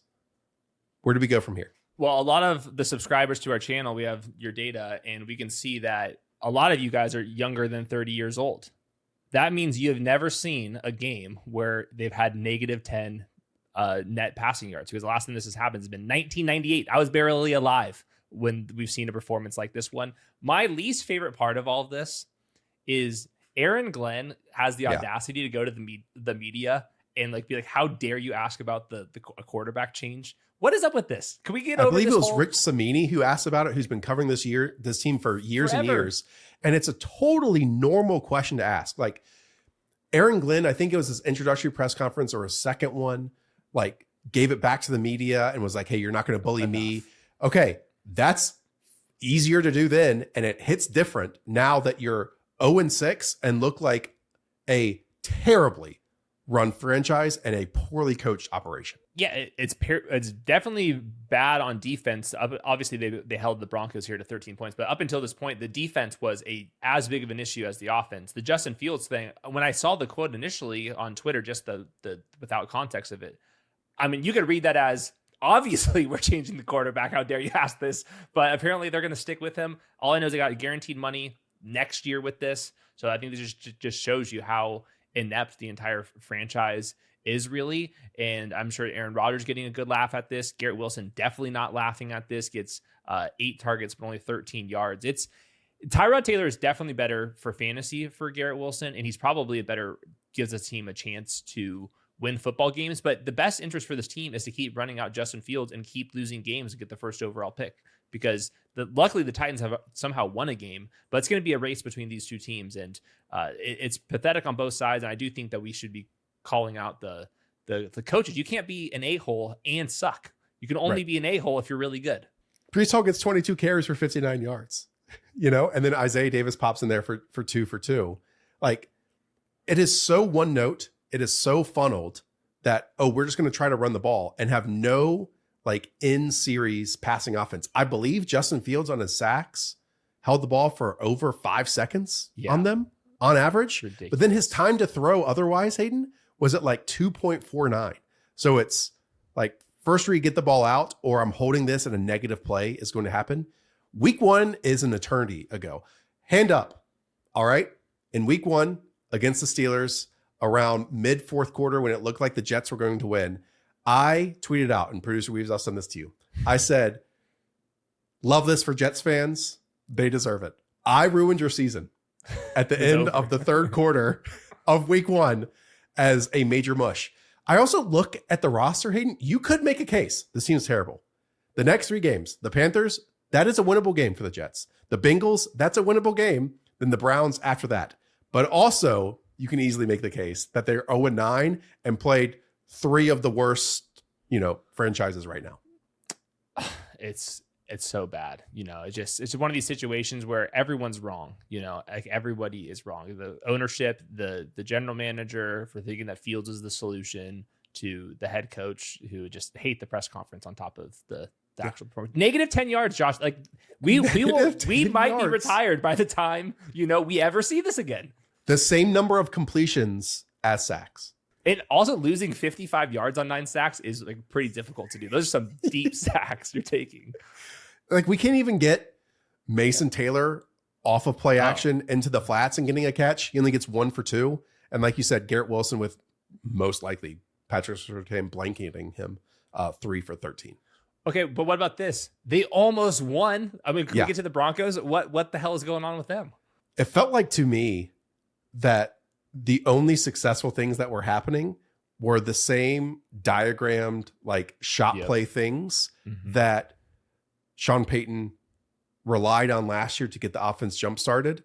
And then now he's still relying on them here. Like Nate Atkins obviously had the receiving touchdown. I believe that was off of a fake screen and then he releases. So it's again, a diagram schemed up play. And then the running game goes for absolutely nothing. I mean, 26 carries across the board, including wide receivers, including all the running backs with 3 yards per carry right now. So yeah, I mean, this Jets team, as you said, so far through 5 games, the defense was just as bad as the offense, and only putting up like 240 total yards here is not good enough. It's not good enough. Looking at it, that's 8 ball carriers. 8 different people had a carry. I mean, that's quarterbacks, tight ends, running backs, fullbacks, receivers. It's insane that they did it this way. I mean, Sean Payton is coaching his tail off to get to 13 points. It's not looking good for Bo Nixon, this like big jump, in the second season. Obviously, it was a huge comeback performance, but that was really Cortland Sutton at the catch point this last week, if we're going to be honest about this. So not a good performance for the Broncos, but luckily they get out of there and escape with a win. Right. And again, it gives them some time to keep winning. They have the Giants and the Cowboys over the next 2 games. So we'll see. It's one of those teams that is not as good as their record at this moment, and that either catches up to you or you like turn it around and start firing. And it helps also when you just have a fantastic defense that keeps you in games, even when one side of the ball is struggling. Well, they have 2 defensive player of the year candidates. I mean, the one that won last year, and then Nick Bonito with another sack here, who could easily end up winning it this year. So it's this offense needs to turn it around. They're otherwise just wasting another fantastic unit. Let's rewind it back to Thursday night football. A shocker.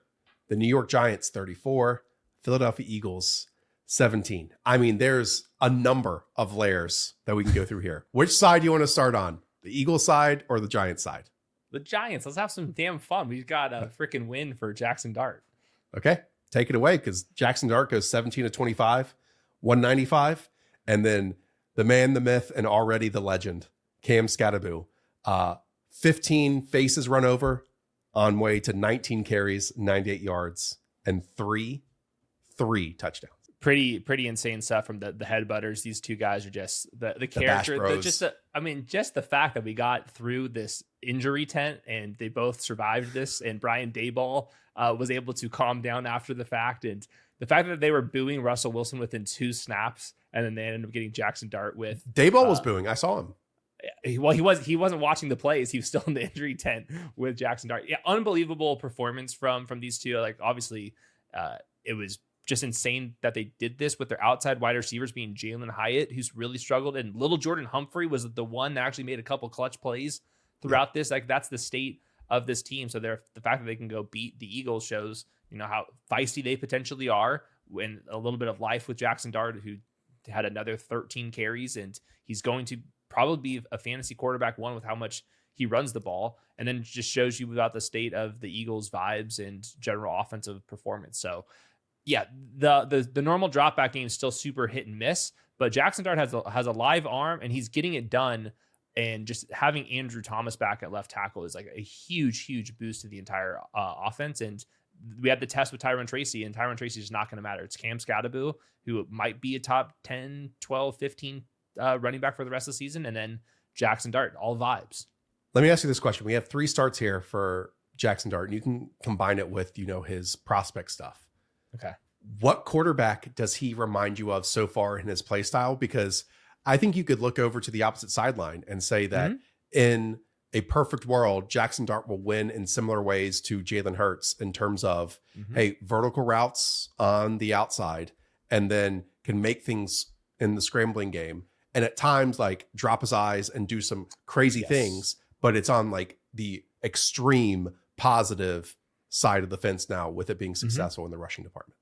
So in my pre-draft profile where I had Jackson Dart as the 6th ranked player overall, my comps were Russell Wilson and Sam Darnold, who I think, in their best years have been like downfield guys with enough mobility to get it done. And obviously inside the pocket, he's not there yet, but stylistically those two are similar. In that same bucket, Jalen Hurts is obviously in there. So we agree that he has to get there and he's got to play better, in the normal drop back game. But in the meantime, very watchable, because even like right away, Russell Wilson was watchable. Right away, Jalen Hurts was watchable. Sam Darnold, not as much on the damn Jets that we talked about. But some of these guys that can use their legs and have enough of some buy-in. And I think that Brian Dable's offense feels a little bit more fun. There's enough wrinkles to it right now with Jackson Dart that they can kind of do a little bit of a college gimmicky styled offense. I think at worst, they're going to be at least kind of fun and entertaining. Yeah. And at the same time, they're without Malik Neighbors. It would be easier if this was happening with Malik Neighbors. But again, Brian Dable's basically coaching in a similar fashion, different plays, but like willing them like he did in that first season with the Jets when they made the playoffs. I definitely don't think the Giants are making the playoffs here. But at the same time, it is a functional team that they won by 17 points in this game. And even Dart was making some layered throws over top of defensive backs at the same time. Okay, let's talk about the Eagles. Everyone knows on this very program, on this very show, we've brought up, even when this team was 2-0, winning 4 games, all this type of stuff, that it was not entertaining, that the offense looked broken. Week 1, they won by scrambling Jalen Hurts. It wasn't by throwing. In other games, they've had a terrible first quarter or first half, and then a good second half, and then vice versa. These last 2 weeks have just been downright bad. And Jalen Hurts is such, I think, a difficult individual to talk about, because for his basically entire career, he's been surrounded by a top 5 offensive line, Devontae Smith and AJ Brown for the vast majority of time, plus Dallas Goedert in there, and now over the last 2 years, Saquon Barkley. But in this current form, this current iteration, without Kellen Moore calling plays, he just looks uncomfortable, totally uncomfortable. And I think defenses are figuring out what Kevin Patullo wants to do offensively. And if you're forcing him into these pressure looks, then you saw that this corner just is willing to sit off and then drive on an outside breaking route, because they know where Jalen Hurts is trying to go with these footballs. Yeah, he's not playing nearly as well as he did previously. The entire operation isn't nearly as good. The offensive line, I think, is also struggling, mostly more in just creating rushing lanes for Saquon Barkley. And just wanted to go back this last season, they ran the most plays in NFL history. They had 770 carries, also the most in the NFL history, and their offensive line on the interior is just not as good. So all the Saquon Barkley rushing stuff, I think it's mostly an offensive line issues. And even their best players, Lane Johnson, Jordan Mailata up front, they're just also not the same caliber players. So a lot of like run, 3rd and 6 punt situations in this game that crept up. But I also see the same things that you're seeing with Jalen Hurts turning down some throws that he should have. And to me, like the big thing that's really been a big miss is Jalen Hurts used to be money on all these downfield throws. Like if you look at it, like the numbers on a per drop back basis down the field, he was putting the ball in perfect placements. And that's when he was the top 10 quarterback. And that's why they won the Super Bowl. This year, he's just missing guys by a huge margin. Like that one to Devontae Smith, if that would have been a long touchdown, we'd be talking about this team a lot different. He completely missed them. So I would say everyone deserves a slice of the blame here. Quarterback, offensive line, definitely offensive coordinator. And then AJ Brown played better in this one. But before that, AJ Brown was struggling too. I agree. I think the quarterback deserves a ton of blame here. And I think the play caller deserves a lot of blame here. Yes. Those are the top 2 for me, because this is not a bad offensive line. This is a good offensive line when you look across the league. It's not as good as it has been in the past. And then, yeah, AJ Brown, we've talked about in Stats versus Film, isn't looking as sudden. Sudden is the word that comes to mind as he has in previous years. But they should be doing more than they're doing right now. And again, I'm just looking over the last few games, and I mean, you can point to like turning point moments that they could easily be 2-4 at this moment. You know, like the Rams game, they had to block, 3 kicks in order to win that game, right? Mm-hmm. I mean, it's just a bad organization at this moment that reminds me of the 2023 team, and it can change at any point. It just hasn't. And it's why, like, after 2 weeks, I was so frustrated by them.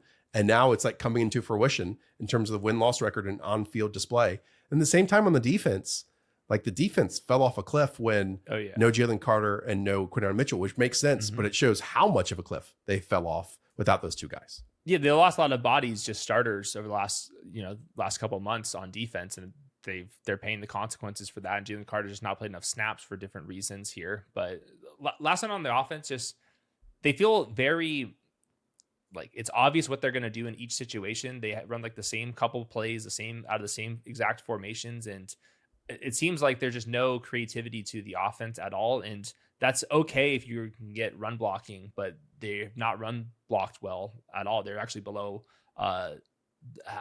average now in terms of yards before contact. And like one thing I would like to see them do or 2 things with Jalen Hurts. Let's do more quarterback design rushing stuff. Like let's use his legs properly. They don't really do that. They do it as a scrambler, but nothing like really designed aside from the tush pushes. And then also in empty, I feel like Jalen Hurts plays and kind of sees the field a little bit. And in empty this season, removing those little shovel passes, which Dallas Goedert's completely eating at. His time to throw is 2.3 seconds in empty. When he's not in empty, that's at 3.3. When he's actually trying to like read the field, there's not like a quick easy button. He's just not seeing things properly right now. So they need to find a couple of adjustments here. And this was like a mini bye week because they played on Thursday, and hopefully they come out of this with some adjustment. But the same, just like, 3-by-1, just inside zone carry, and then the same little freaking slant route and sit route. And then you get a tush push and a little shovel to Dallas Goedert. That's it. I just described the entire playbook in 10 seconds. That's not good enough. Yeah. And then whose fault is that? Like, I think Kellen Moore took that to the next level, along with Saquon Barkley having, these 30+ yard runs that were going nuclear on. By the way, Saquon, his first 2 carries of the game went for 31 yards, and then his next 10 went for 27 yards. Right. They're just not running it. There's the run blocking on the interior is just not as good, and it is what it is. That's going to do it. Hayden and Jacob will be back after Monday Night Football for a big time waiver program. I know many of you are still in your leagues. Some of you maybe 6-0. If you're 5-1, 4-2, heck, even 2-4, our content this week will matter for you. So it kicks things off with waivers tomorrow, then stats versus film on Tuesday. Then we run it all the way back with rankings after that. So shout out to Weaves and Moshe behind the scenes, and Hayden and his USC Trojans in front of the camera. Up the villa, everyone. We'll talk to y'all soon. See you.